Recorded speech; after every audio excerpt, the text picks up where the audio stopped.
शुरुआत करते हैं त्रिपुरा में 16 फरवरी को विधानसभा चुनाव है, लेकिन त्रिपुरा में काफी हलचल है। त्रिपुरा में अब टिप्रा मोथा चुनावी मैदान में उतर गया है और ऐसे में ये कहीं ना कहीं दूसरी जो बड़ी पार्टियां हैं उनको चौंका सकता है। यहां पर किंग मेकर की भूमिका में भी आ सकता है त्रिपुरा को लेकर जो टिप्रा मोथा एक संगठन है। तो ऐसे में क्या कुछ आंकड़ा बन सकता है, किसके पास यहां का आंकड़ा मिल सकता है, क्योंकि 31 सीटों पर पूर्ण बहुमत क्या भारतीय जनता पार्टी अपनी जो सरकार है वो बरकरार रख पाएगी? क्योंकि इससे पहले अगर बात की जाए तो टिप्रा मोथा खलबली मचा चुका है। अगर बात की जाए तो त्रिपुरा के लिए जो काउंसिलिंग चुनाव था उसमें अगर बात की जाए तो टिप्रा ने 18 सीटों पर जीत हासिल की थी और बीजेपी इसके आधे पर आ गई थी 9 सीटों पर, और अन्य की बात की जाए तो 1 सीट। ये इस हिसाब से काफी बड़ी पार्टी टिप्रा मोथा बनी थी। और विधानसभा चुनाव में क्या आंकड़ा बन सकता है? अगर त्रिपुरा के 2018 के आंकड़ों पर बात की जाए तो बीजेपी ने 36 सीटें हासिल की थी 43% वोट शेयर के साथ। यानी त्रिपुरा में एकदम से किसी भी पार्टी को सरकार का आंकड़ा मिल जाता है। तो इस बार टिप्रा मोथा या फिर जो गठबंधन सीपीएम और कांग्रेस ने किया है उसके दम पर क्या यहां पर बड़ा उलटफेर होगा? सीपीएम को 16 सीटें 42% वोट शेयर के साथ, आईपीएफटी पार्टी को 8 सीटें और 7% वोट शेयर के साथ। बीजेपी आईपीएफटी पार्टी के साथ गठबंधन कर चुका है। सीपीएम कांग्रेस का गठबंधन 2023 विधानसभा चुनाव के लिए हो चुका है, लेकिन टिप्रा मोथा कहीं ना कहीं एक बीच की कड़ी है और यह निर्णायक हो सकता है। त्रिपुरा की अगर बात की जाए तो यहां पर 4 पार्टियों के बीच मुख्य मुकाबला देखने को मिल सकता है। बीजेपी और यहां पर आईपीएफटी पार्टी का गठबंधन है, जबकि सीपीएम और कांग्रेस का गठबंधन त्रिपुरा में हो चुका है, लेकिन टिप्रा मोथा काफी महत्वपूर्ण माना जा रहा है।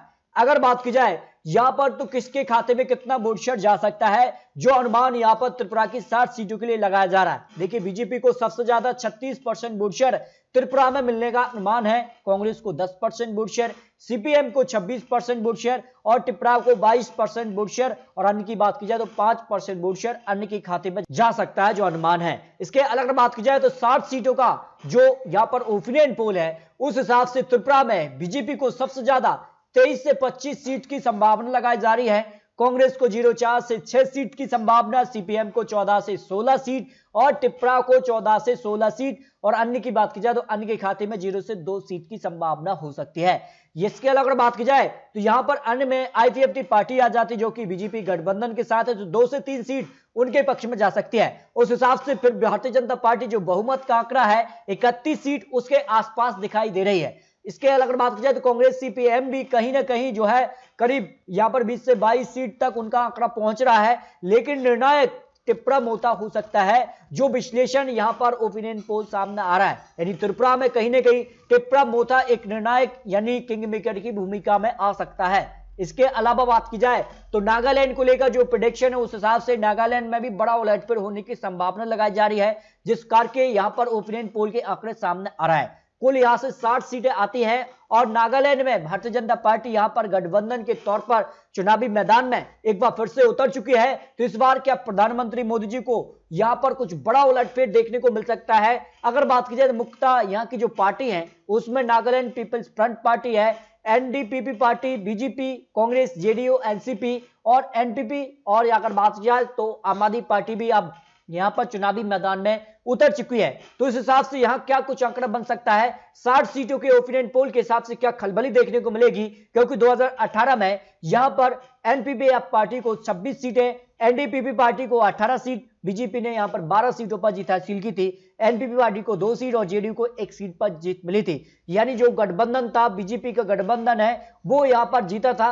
और इस हिसाब से क्या कुछ आंकड़ा बनेगा?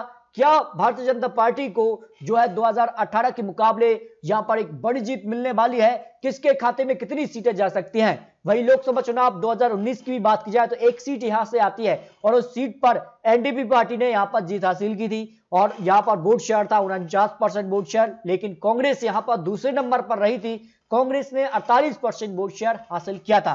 अब बात की जाए नागालैंड के लिए जो ओपिनियन पोल है, प्रेडिक्शन है, उस हिसाब से 60 सीटों में से एनडीपी पार्टी को सबसे ज्यादा 22 से 24 सीट की संभावना दिखाई दे रही है, एनपीएफ पार्टी को 12 से 14 सीट, बीजेपी 8 से 10 सीट और कांग्रेस 2 से 4 सीट पर आ सकती है। यानी नागालैंड में जो गठबंधन है, बीजेपी गठबंधन है, और उस गठबंधन को यहां पर बहुमत का आंकड़ा मिल सकता है, जो यहां पर प्रेडिक्शन ओपिनियन पोल सामने आ रहा है। यानी नागालैंड में भारतीय जनता पार्टी का जो गठबंधन है उसको बड़ी जीत मिल सकती है। लेकिन मेघालय को लेकर क्या अनुमान लगाया जा रहा है? मेघालय की 60 सीटें यहां से आती हैं और मेघालय को लेकर जो अनुमान है उस हिसाब से यहां पर 31 सीटों पर बहुमत का आंकड़ा मिल सकता है। और अगर बात की जाए तो किसके खाते में आंकड़ा जा सकता है? देखिए, अगर बात की जाए तो एनपीपी पार्टी से वर्तमान मुख्यमंत्री यहां पर कर्ना संगमा है, और क्या वो यहां पर बीजेपी गठबंधन के साथ चुनावी मैदान में होंगे या फिर कुछ बड़ा यहां पर हो सकता है, क्योंकि यहां के कुछ विवाद रहे हैं, उन विवादों को लेकर भी भारतीय जनता पार्टी पर कहीं ना कहीं यहां पर जो सरकार है उसने सवाल उठाए थे। तो यहां पर 2 सीटों से क्या बीजेपी को कितना फायदा होगा? क्या कांग्रेस सबसे बड़ी पार्टी 21 सीटें 2018 में रही थे, इस बार कांग्रेस की क्या यहां पर वापसी हो सकती है? ओपिनियन पोल के हिसाब से यहां का क्या आंकड़ा बन सकता है जो चुनावी गणित सामने आ रहा है? अगर यहां की 2 सीटें आती हैं लोकसभा चुनाव के लिए तो एक सीट पर कांग्रेस ने जीत हासिल की थी और एक सीट एनपीपी पार्टी के पक्ष में रही थी। और अगर वोट शेयर की बात की जाए तो कांग्रेस को 48% वोट शेयर और एनपीपी पार्टी को 22% वोट शेयर मिला था। तो अगर बात की जाए यहाँ के कुछ महत्वपूर्ण प्रश्नों के साथ, क्या यहाँ से जो सरकार के कामकाज से जनता संतुष्ट नजर आती है?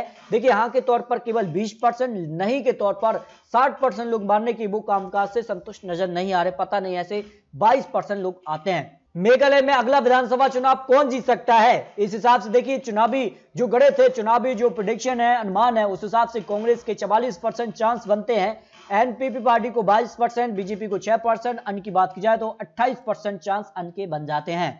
अब बात की जाए मेघालय के ओपिनियन पोल के हिसाब से, यहां पर कुल कांग्रेस को 31 सीटें यानी बहुमत का आंकड़ा कांग्रेस के पक्ष में जा सकता है। 21 सीटें 2018 में, लेकिन इस बार कुछ सीटें उनके पक्ष में जा रही हैं। भारत जोड़ो यात्रा का उनको फायदा मेघालय में हो सकता है।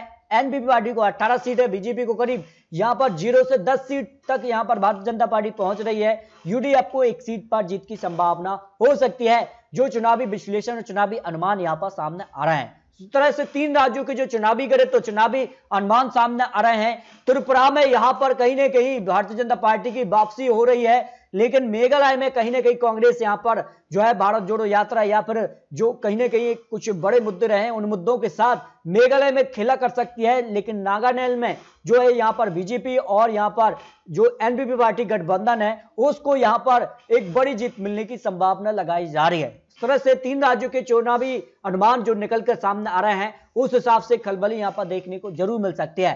तो दोस्तों, आपको बता दें, ये चुनावी आंकड़े चुनावी अनुमान है। आने वाले वक्त में जनता तय करेगी कि इन राज्यों पर कहां किसकी सरकार बन सकती है। लेकिन आपको क्या लगता है, त्रिपुरा, मेघालय और नागालैंड में किसकी कहां जीत हो सकती है? इस पर अपनी राय कमेंट बॉक्स में जरूर रख सकते हैं, क्योंकि इन राज्यों के जो चुनावी नतीजे रहेंगे वो आने वाले विधानसभा चुनाव और उसके बाद लोकसभा चुनाव पर काफी असर डालेंगे। इन राज्यों के चुनावी आंकड़े 2024 के सेमीफाइनल की तरह देखे जा रहे हैं। तो आपको क्या लगता है, इन राज्यों के जो आंकड़े रहेंगे वो किसके पक्ष में जा सकते हैं? इस पर अपनी राय कमेंट बॉक्स में जरूर रख सकते हैं। दोस्तों, मिलते हैं लेटेस्ट और महत्वपूर्ण विश्लेषण के साथ, तब तक के लिए जय हिंद, जय भारत।